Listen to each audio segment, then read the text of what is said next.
On peut avoir 100 ans et avoir encore de l'envie. D'accord. Le problème est que nous ne voyons pas d'envie. Moi, en tout cas, je n'en vois pas. On a un gouvernement d'une incompétence notoire qui n'a résolu aucun problème. On a des postes qui sont vides. Les gens sont décédés, ils sont allés en retraite. On a l'incapacité de les changer. On a des secteurs d'activité qui sont fondamentaux pour permettre à la machine économique de marcher, parce que ce n'est pas l'État qui crée de la richesse, c'est le secteur économique qui le fait. Mais nos ministres sont seulement en train de créer les nouveaux impôts, élargir l'assiette, tuer les petits contribuables, tuer les entreprises qui sont dans l'incapacité aujourd'hui de produire. Regardez comment le GICAM se plaint tous les jours, les opérateurs économiques, le patronat se plaint, on crée de nouvelles niches alors qu'on sait très bien là où il y a l'argent. Arrêter la corruption, on ne veut pas arrêter la corruption. Les détournements, on n'arrête pas les détournements. Le nombre de voleurs par milliard au mètre carré le plus élevé dans notre pays que dans toutes les autres concentrations qui puissent être imaginées, même hors de l'univers. Dans un tel contexte, on se pose la question de savoir est-ce qu'il y a de la volonté politique pour que ça change. Le débat pour moi personnellement n'est pas vraiment celui de l'âge, même s'il peut interroger sur la vitalité de celui qui porte un magistère. Merci beaucoup, on va revenir à vous. C'est aussi insulter les Camerounais de faire penser que le président Biya a besoin d'une alliance pour gagner une élection. Il a l'administration du territoire, il a l'armée, il a la police, il a les camps. Ah non. Non, je le dis, je dis le président de la République. Oui. Le président de la République a l'armée, il a la police, il a l'administration du territoire, il a les camps. Mais c'est pas eux qui votent.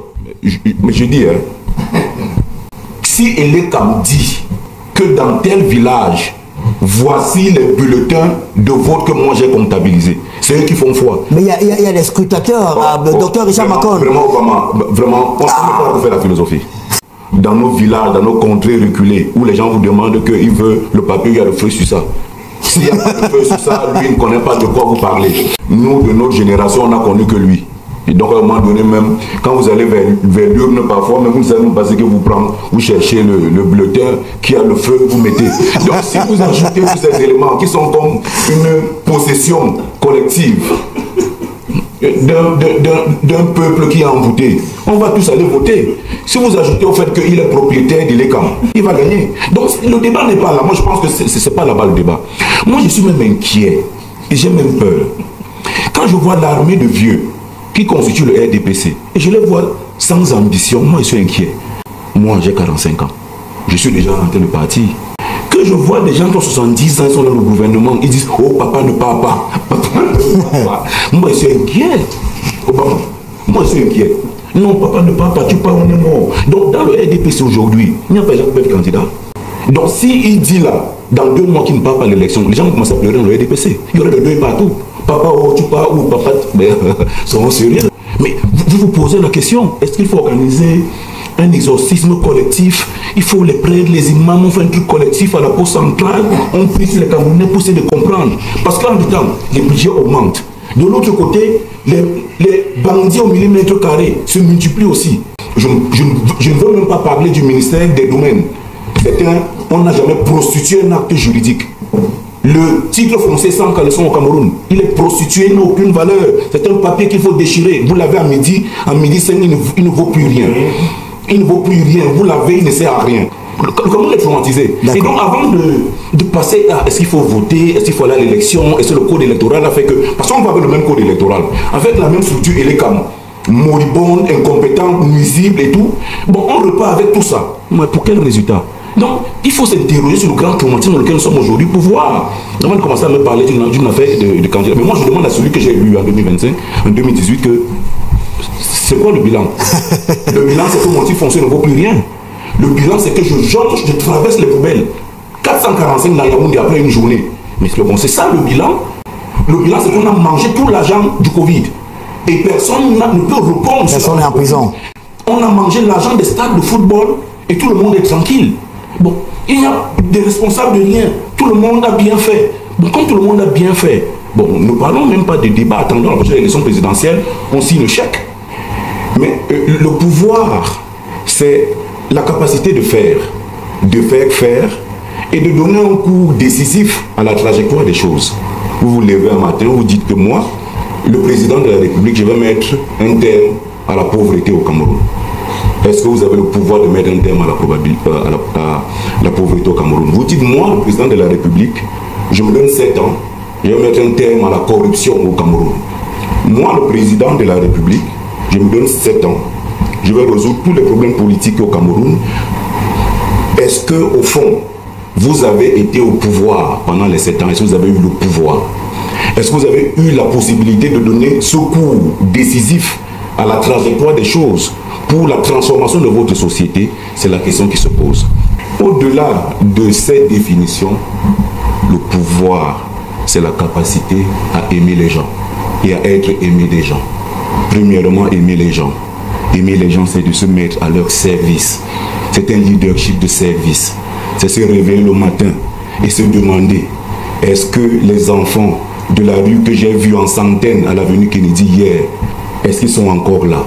Est-ce que le jeune enseignant qui est sorti de l'école normale de Yaoundé, qu'on a affecté à Toubouro et qui a déjà fait 8 mois sans avoir le moindre salaire, à qui on demande d'être présent au service le matin, sans avoir de quoi manger, est-ce que ce petit garçon qui est à Toubouro, sur qui nous comptons pour éduquer les enfants à Toubouro, est en capacité de pouvoir exercer le métier qui est le sien? C'est de se demander, est-ce que les 445 poubelles qu'on traverse entre l'aéroport international de Yaoundé-Simalène et le marché de Mokolo, est-ce qu'il y a un ministère de la ville? Est-ce qu'il y a un délégué du gouvernement? J'ai compté environ 45 poubelles entre le ministère de la fonction publique et le campus de Ngoïkele. Quand vous arrivez devant l'école normale supérieure, vous avez une poubelle. Vous vous demandez s'il y a eu un tsunami, s'il y a eu une catastrophe. Parce que le tas d'immondices, vous vous interrogez. Vous n'avez pas encore fini de voir ce tas d'immondices, vous arrivez à l'entrée de l'EMIA. Le niveau d'ordure que vous avez à ce niveau, vous ne l'avez pas encore achevé. Il y a une délégation départementale en face. Ce que vous voyez à ce niveau, je ne parle pas. Quand vous montez légèrement, vous arrivez au niveau de la gendarmerie. Je ne sais pas comment les gendarmes qui travaillent là font pour entrer dans le bureau chaque matin. Ça, c'est la situation de Yaoundé, c'est la situation du Cameroun. Et donc, c'est la capacité à aimer les gens, à être à leur service, à exercer un leadership de service. C'est de s'interroger matin, midi, soir.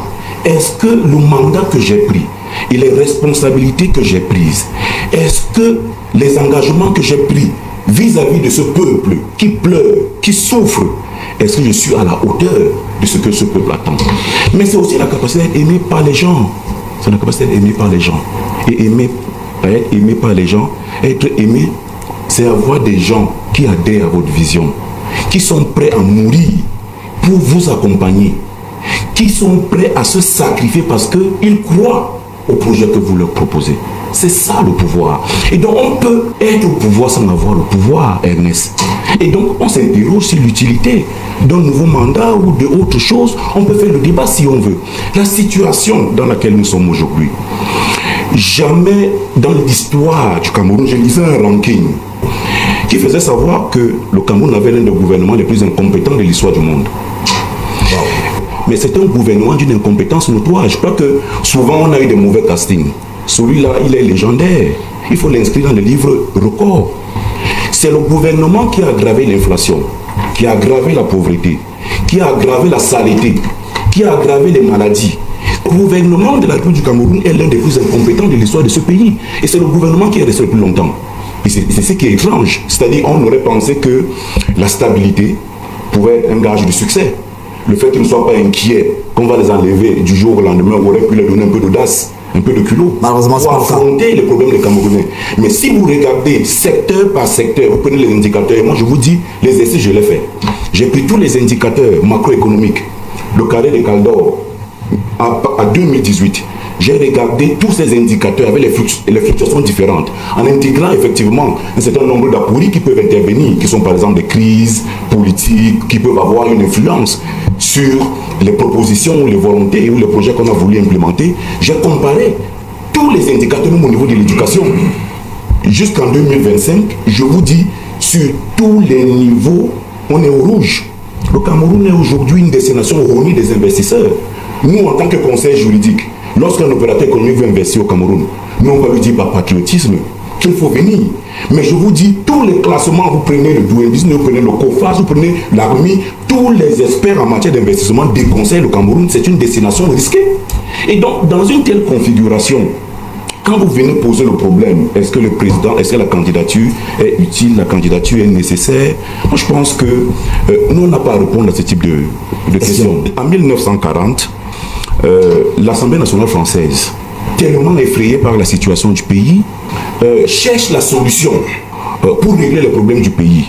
Et comme partout ailleurs, la première solution dans un pays en crise, c'est la qualité du leadership. C'est le leadership. Partout, lorsqu'un pays est en crise, la première question qu'on se pose, c'est qui?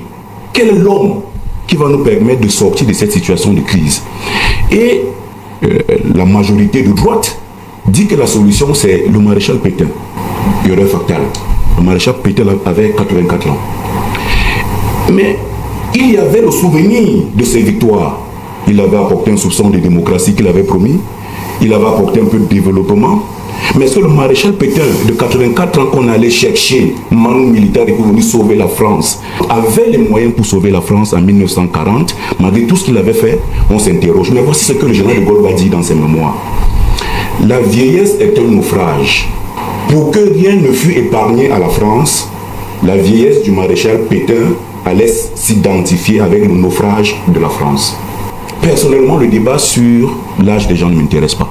Il y a une armée de cons de ma génération qui n'aident pas ce pays, qui sont entrés dans toutes les magouilles plus graves que celles de la génération de nos dévanciers. Et je suis à peu près certain que le nombre de criminels de ma génération est plus nombreuse que les criminels de ceux que nous sommes en train de honir. Le problème n'est pas donc en réalité celui d'une génération. Le problème, c'est d'avoir une armée de gens au service d'un pays qui sont convaincus qu'en réalité, ils se lèvent le matin pour servir un idéal qui est plus grand qu'eux. Et donc la question de l'âge, moi, me pose problème. On peut avoir 100 ans et avoir encore des tripes, de l'envie. D'accord. Le problème est que nous ne voyons pas d'envie. Moi, en tout cas, je n'en vois pas. On a un gouvernement d'une incompétence notoire qui n'a résolu aucun problème. On a des postes qui sont vides. Des gens sont décédés, ils sont allés en retraite. On a l'incapacité de les changer. On a des secteurs d'activité qui sont fondamentaux pour permettre à la machine économique de marcher, parce que ce n'est pas l'État qui crée de la richesse, c'est le secteur économique qui le fait. Mais nos ministres sont seulement en train de créer les nouveaux impôts, élargir l'assiette, tuer les petits contribuables, tuer les entreprises qui sont dans l'incapacité aujourd'hui de produire. Regardez comment le GICAM se plaint tous les jours, les opérateurs économiques, le patronat se plaint, on crée de nouvelles niches alors qu'on sait très bien là où il y a l'argent. Arrêter la corruption, on ne veut pas arrêter la corruption. Les détournements, on n'arrête pas les détournements. Le nombre de voleurs par milliard au mètre carré le plus élevé dans notre pays que dans toutes les autres concentrations qui puissent être imaginées, même hors de l'univers. Dans un tel contexte, on se pose la question de savoir est-ce qu'il y a de la volonté politique pour que ça change. Le débat pour moi personnellement n'est pas vraiment celui de l'âge, même s'il peut interroger sur la vitalité de celui qui porte un magistère. Merci beaucoup, on va revenir à vous. C'est aussi insulter les Camerounais de faire penser que le président Biya a besoin d'une alliance pour gagner une élection. Il a l'administration du territoire, il a l'armée, il a la police, il a les camps. Ah non. Non, je dis le président de la République. Oui. Le président de la République a l'armée, il a la police, il a l'administration du territoire, il a les camps. Mais c'est pas eux qui votent. Mais je dis, si Elekam dit que dans tel village, voici les bulletins de vote que moi j'ai comptabilisés, c'est eux qui font foi. Mais il y a des scrutateurs, docteur Richard Macon. Vraiment, on ne peut pas faire la philosophie. Si Elekam vous dit... vous me menacez même, docteur Richard Macon. La philosophie. Mais puisque vous gardez le débat n'est pas de savoir est-ce qu'il y aura des scrutateurs. Il a besoin des alliances. Il n'a pas besoin d'alliance pour gagner. S'il est candidat, il va gagner. Il n'a pas besoin d'une alliance avec le MDR, avec le FSPR, l'UNFR et tout ce que vous voulez citer. Si le président Biya, déjà la popularité que vous avez évoquée, qui est évidente, dans nos villages, dans nos contrées reculées, où les gens vous demandent qu'il veut le papier, il y a le feu sur ça. S'il n'y a pas de feu sur ça, lui ne connaît pas de quoi vous parlez. Si vous évoquez tous ces éléments... Bon, cette femme de Ngoua dit que ce n'est pas le feu, c'est la flamme. Le flambeau. Tout le flambeau. Vous voulez. Si vous évoquez tous ces éléments socio-culturels, vous ajoutez la grande affection que les Camerounais ont pour lui, nous, de notre génération, on n'a connu que lui. Et donc, à un moment donné, même, quand vous allez vers l'urne, parfois, même vous ne savez même pas ce que vous prenez, vous cherchez le bulletin qui a le feu, vous mettez. Donc, si vous ajoutez tous ces éléments qui sont comme une possession collective d'un peuple qui est envoûté, on va tous aller voter. Si vous ajoutez au fait qu'il est propriétaire de l'ECAM, il va gagner. Donc, le débat n'est pas là. Moi, je pense que ce n'est pas là-bas le débat.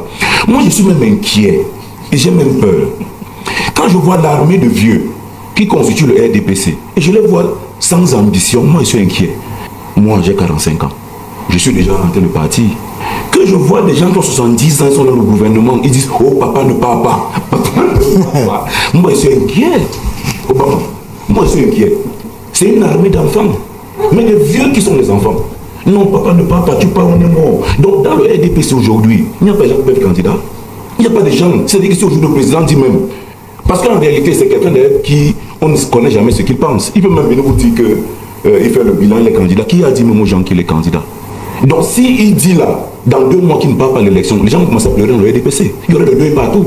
Papa, oh, tu pars où? Papa, seront sérieux. Je vous coupe pas, je fais juste une confidence. J'ai discuté avec le professeur Tutu Sédjoua et il m'a dit en 90 qu'ils ont reçu la consigne du chef de l'État d'annoncer aux Camerounais, ou du moins aux militants, qu'il n'y aura pas de multipartisme, qu'il n'est pas d'accord. Et quelques jours après, lui-même, il est venu annoncer la nouvelle. En réalité, il devrait avoir au sein du RDPC des jeunes premiers qui expriment de l'ambition. Et ce serait une chose normale.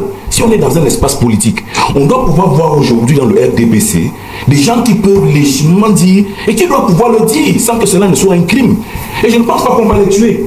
De dire que, bon, aujourd'hui, nous pensons que, bon, si le président n'est pas là, si le président estime que ce qu'il a donné, il peut se reposer, moi je pense que j'ai le profil. Ils doivent pouvoir le dire dans un espace politique démocratique. De pouvoir dire que non, si mon père n'est pas là, moi je suis candidat. Et ce serait une bonne chose.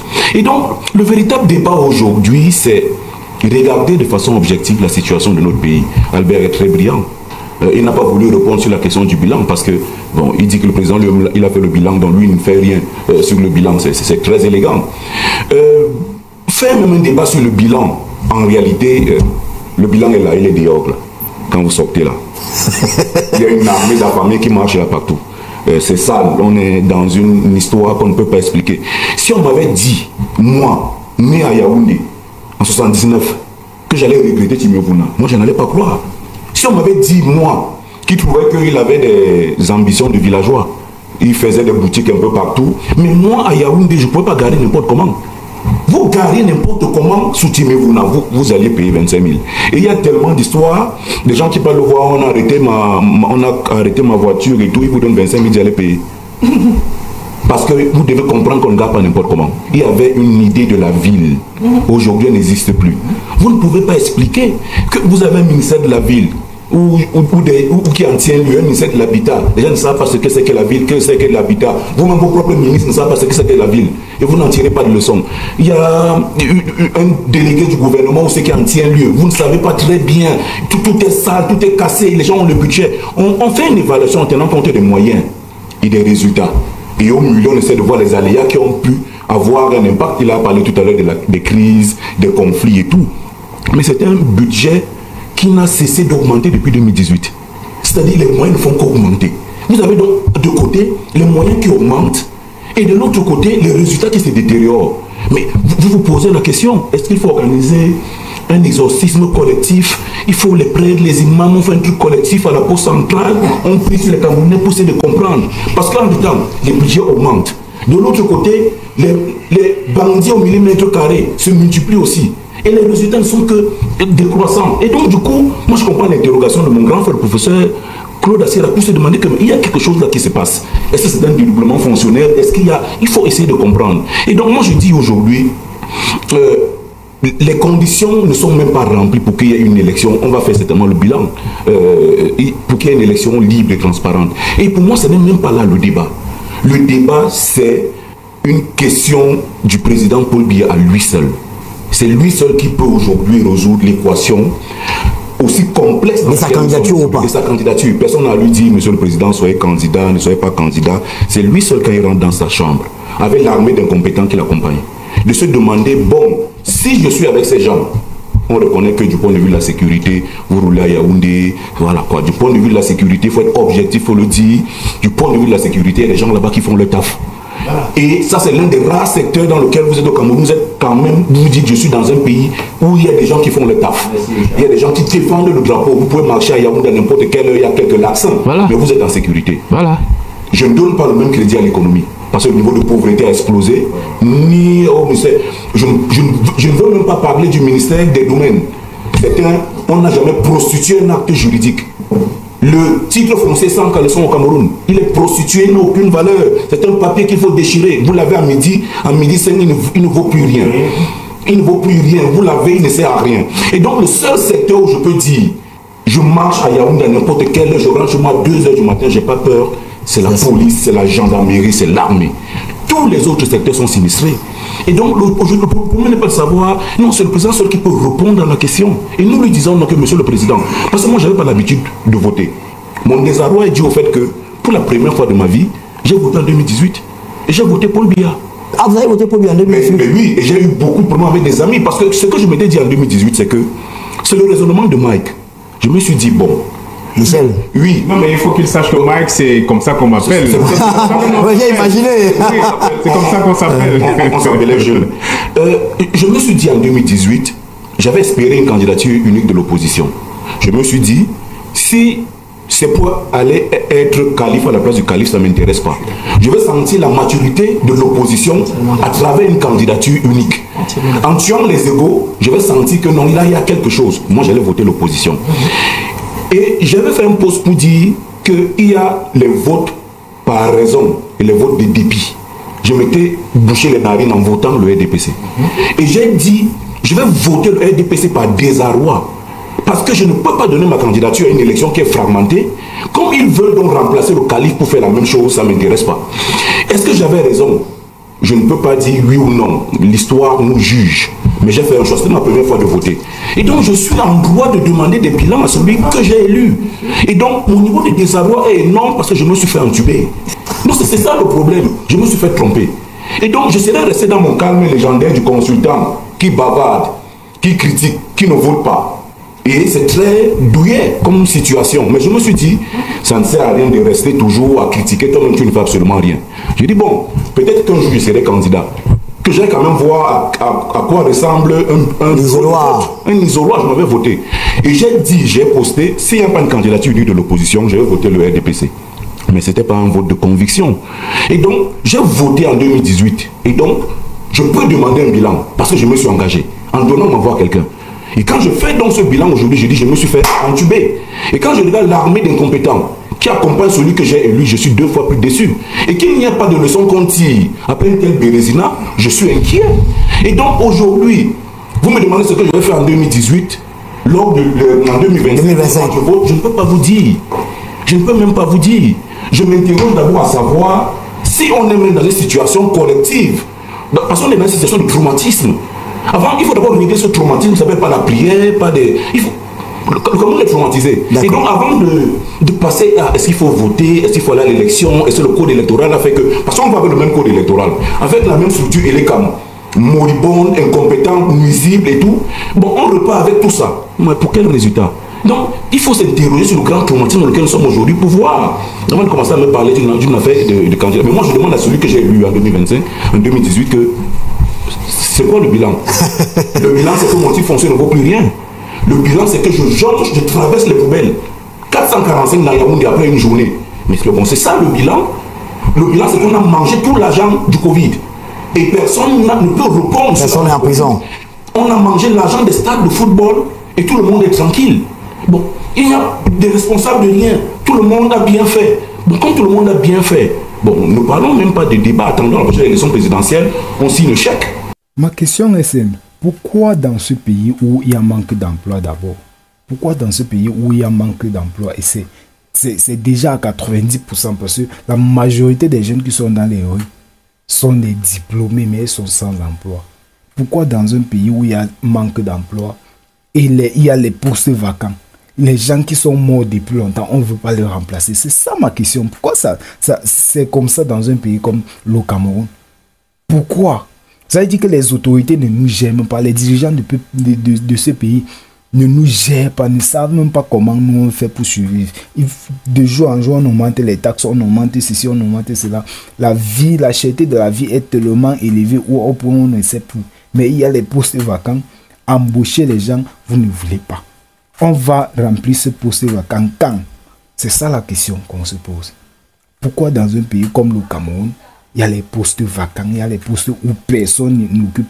Les gens qui occupaient ce poste-là sont morts peut-être depuis des mois, depuis des années, et c'est toujours la vide. Pourquoi? Pourquoi dans un pays comme le Cameroun? Pourquoi? Après, les jeunes vont se mettre à faire des choses, s'engager peut-être dans le banditisme, dans les histoires des microbes, peut-être à droite. Des histoires comme ça. Après, on va dire que non, les jeunes ne sont pas sérieux. Et demain, vous allez vous placer devant les plateaux de télévision pour dire que la jeunesse est le fer de lance. Quel fer de lance? La rouille a déjà tout pris. C'est déjà rouillé. C'est déjà rouillé parce que vous-même, vous ne soutenez pas les jeunes. Vous ne soutenez pas les jeunes. Dites que la jeunesse est le fer de lance. Vous ne savez même pas ce que la jeunesse a besoin.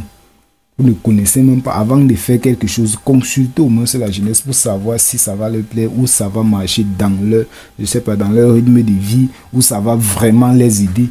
Faites au moins ça et vous allez voir qu'il y a un changement.